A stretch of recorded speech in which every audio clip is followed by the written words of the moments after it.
Barmy Badger Army. Hey, Badger Army. Welcome to today's show. Yes, we haven't planned anything for today's show. We've just been that busy. So today's going to be a bit ad-prov, but we do have some ideas.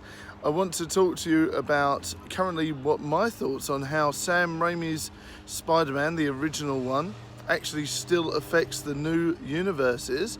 And I'm going to talk about that now quick while I remember. Go for it. Now, the original Sam Raimi Spider-Man obviously paved the way for a bigger universe, like we can see. We've had, obviously, you had Sandman, Venom, Doc Ock, and of course Green Goblin. So there was quite a lot of stars in it. And to begin with, the first one only had Green Goblin as a villain, and I feel that that was a really good step. And they sort of slowly built up the fact that there was more villains in it. My personal opinion is that, of course, they should have stuck to maybe one or two villains to begin with, and they have done, which is good. But my problem with some of the newer films is that they feel that they should put too many villains in, and I think sometimes less is more, and I feel that that's what happened with Andrew Garfield's films, was that they tried to plan too much storyline, they shoved too much in to begin with. Whereas I think with Spider-Man, even though it's such a complicated and exciting universe, simplicity is, best. And I think, they've obviously got that right with Homecoming, where it did have a few villains in, but there was minimal. And of course the same with Far From Home as well. They need to sort of times take a step back and work on the characterization. I suppose where they've been working so much on with kind of like the comic books, they've had so much material to work with, and everyone's just like, what about this villain? What about that villain? Yes, exactly. Yeah. So in a lot of ways, they almost maybe they tried to cover too many bases. That's right. Yeah, that's my opinion. And I think they tried too much, and especially what happened with Sam Raimi's Spider-Man 3, it would have been great if you just had a Venom storyline, or just had a Sandman storyline, or just had like the new Goblin storyline. It had three quite complicated storylines all in it all at once. I mean, Venom, you could turn that into a trilogy on its own. First film, he gets possessed by the suit. At the end of the first film, he obviously realises it's evil, throws it away, and then start the second film, Venom turns in, and then obviously at the end it starts the big battle that could be completed in the third film. So do you know what I mean? They tried to squeeze like 3 or 4 films worth of stuff in 1 2-hour film. It was too much in my idea, So I think sometimes what happened with Amazing Spider-Man with Andrew Garfield, where they took a step back and it had the lizard in, it was perfect. Have you seen that one? I've not seen that one. It's worth a watch. It was a really good Spider-Man film. But then in the next one, when they went Amazing Spider-Man 2, they were like, villains! And literally chucked a load of villains into a big pot. And you know what? It's not as good as it should be. And that's my opinion on it.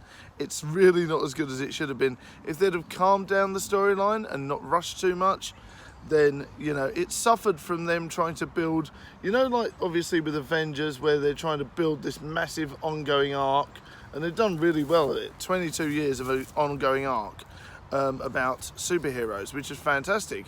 But then all these other companies, like Sony and obviously DC, are trying to spam it in too much, and it flopped.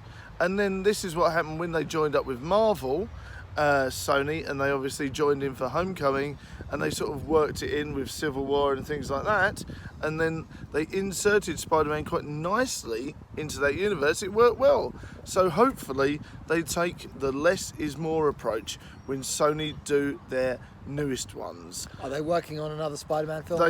They will be. I mean, they're going to be working with obviously Enter the Spider-Verse 2, or whatever it's going to be called. They're going to call Spider-Verse 2, which was an animated one, which is a rare occurrence because that had tons of villains in and was perfect. So that's the rare occurrence to the rule. But yes, obviously, hopefully they calm it down and take a step back and work on the storytelling rather than special effects and wow, here's loads of bad guys. So that's my thoughts on the new Spider-Man universes. I'd love to hear your thoughts in the comments. We love talking about Spider-Man on here. Indeed we do. Check out Nick in What was it again, buddy? It was Far From Home. Yes, check out the Nick scene from in Far the From Thames. That Home. was me wearing this jacket, running around in the background. Indeed. So there's a couple of other things we want to talk to you about as well, guys. Yeah. We were struggling to think of other stuff to talk about. At the moment here, we're currently we've just had the Ashes, which is a absolutely terrible cricket tournament, which has, it's for all its tradition, it's basically a pair of nations who should know better slagging each other off like a pair of playground gangs. I absolutely hate it with a passion. But coming up, it's a very political view, Nick. really, yeah. Well, it's the world's most pointless sporting tournament, so yeah. Basically, it's an overly long, dragged out friendly, which is really a grudge match and should be treated as such. Of course, the Rugby World Cup's coming up as well. My dad used to play rugby, and he really likes it. I've inherited none of this love of rugby. Really, I've got I barely have a sporty bone in me. I don't know. I could see you as quite a big martial artist. I think if you learned. I might get into that at some point. And it might well be handy for my acting. Comment below some sports you think Nick should try. Yes. Definitely. And I quite like rugby. I think I prefer rugby over football. I find rugby has at least a point to it. You have the scrum, you have the fact that there's two different ways of scoring, you have a bit more camaraderie between the teams. It seems a lot more fitness based rather than faffing about chucking a ball up and down a pitch. Unpopular opinion there. So yes.